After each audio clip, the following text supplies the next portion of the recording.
យើងថាបាន80ឈ្មោះទៅរក95ថ្ងៃផ្លាយតរេននេះហ៎80ឈ្មោះទៅរក95ថ្ងៃនេះកំពុងតែដាក់សាច់ហើយរីកខ្លែបដាក់សាច់អញ្ចឹងឥឡូវដល់វគ្គបាញ់ UMP ហើយស្អែកនេះបាញ់ UMP 1 set ខំប៊ី1ទៅហើយខំប៊ី1 UMP 1 set ស្អែកនោះសុទ្ធទៀតហើយ25ខែ12បើកវគ្គផ្ការីកបាត់វគ្គផ្ការីកថ្ងៃទី1ទី2ខែ1អញ្ចឹងបើយើងរាប់ថ្ងៃ22សំទោស22ខែ12 22ខែ1មួយខែ22ខែ2 2ខែ22ខែ3នេះ3ខែហើយអញ្ចឹងវា90ថ្ងៃឡើងលើហើយអញ្ចឹងផ្លែហ្នឹងវាត្រូវឲ្យ85ឡើងរក90ថ្ងៃហ្នឹងអញ្ចឹងនៅសល់តែមួយខែទៀតទេអញ្ចឹងមានន័យថា22ខែ4ចាប់ផ្ដើមបានភ្លក់បដាហើយអាវគ្គ1ហ្នឹង22ខែ4តែឥឡូវមានគេចែកចៅច្រើនណាអញ្ចឹងវាសរុបទៅតរេនយើងថាបាន80ឈ្មោះទៅរក95ថ្ងៃផ្លែតរេននេះហ៎80ឈ្មោះទៅរក95ថ្ងៃនេះកំពុងតែដាក់សាច់ហើយរីកខ្លែបដាក់សាច់អញ្ចឹងឥឡូវដល់វគ្គបាញ់ UMP ហើយស្អែកនេះបាញ់ UMP បដាហើយដល់វគ្គដាក់សាច់រីកខ្លែបហើយ UMP ដល់វេនវាត្រូវចេញខ្លួនមកហើយដល់ការប្រើប្រាស់ UMP មកបដាហើយ UMP 1 set ចោលបានទេដល់ម៉ោងបដាមកហើយព្រោះវាដល់វេវាហើយត្រួយពងពេញនេះត្រួយទៅ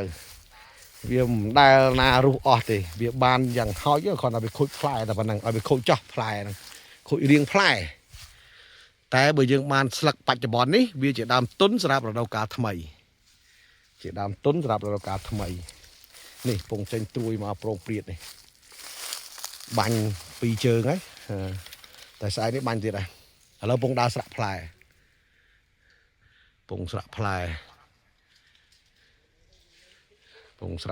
ត្រួយពងពេញមកហើយត្រួយ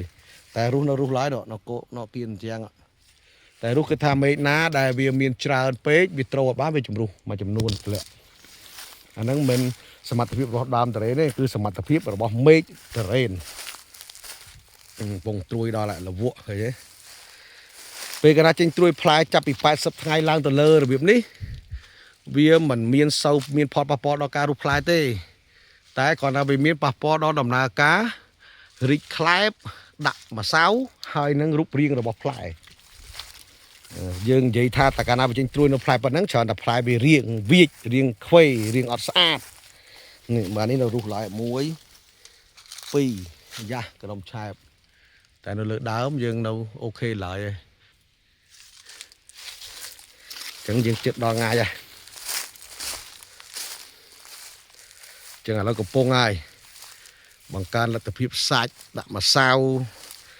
ហើយនឹងបាញ់ជំនួយទាំងត្រួយទាំងស្លឹកសម្រាប់ដើមទុនរដូវកាលថ្មីឥឡូវពងស្រាក់ផ្លែមកមាញឹកចងមេឃហើយឥឡូវនៅពងស្រាក់ផ្លែហើយស្អែកខាងស្អែកនេះក្រោយវាស្រាក់ផ្លែហើយកាត់ស្មៅហើយកាត់បាញ់តាមជំងឺហើយបានកាត់ស្មៅហើយអានឹងវគ្គ1ផងយើងមានច្រើនទេមកដើម4-10ផ្លែអានេះក៏ប៉ុណ្ណានៅរុះទៀតមើលរុះពីណាទៅដោយសារវាចេញត្រួយច្រើនវារុះអាផ្លែអន់ជាងគេតែវាភាគច្រើនយើងស្រឡឹងមើលមេឃដែលអន់គឺវារុះ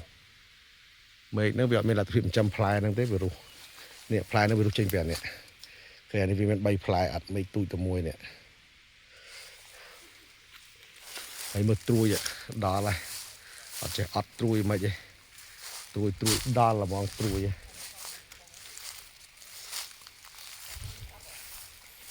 អញ្ចឹងនៅក្នុងនេះមានវគ្គ1និងវគ្គ2នៅជាមួយគ្នាតែដើរមើលនេះយើងដើរមើលតែអាណាវគ្គ1ណាផ្លែស្អាតផ្លែកំពុងតែដូចគេផ្លុំអញ្ចឹងទ្រាំមួយខែទៀតទេបេសកកម្មត្រូវបានបញ្ចប់វគ្គ1ហើយសល់មួយខែទៀតទេទ្រាំមកហឹបទៀតទេតែត្រួយដល់ហើយត្រួយ ត្រួយបហាជីវិតហ្មងបើក្តាប់ទុយវិញរូអស់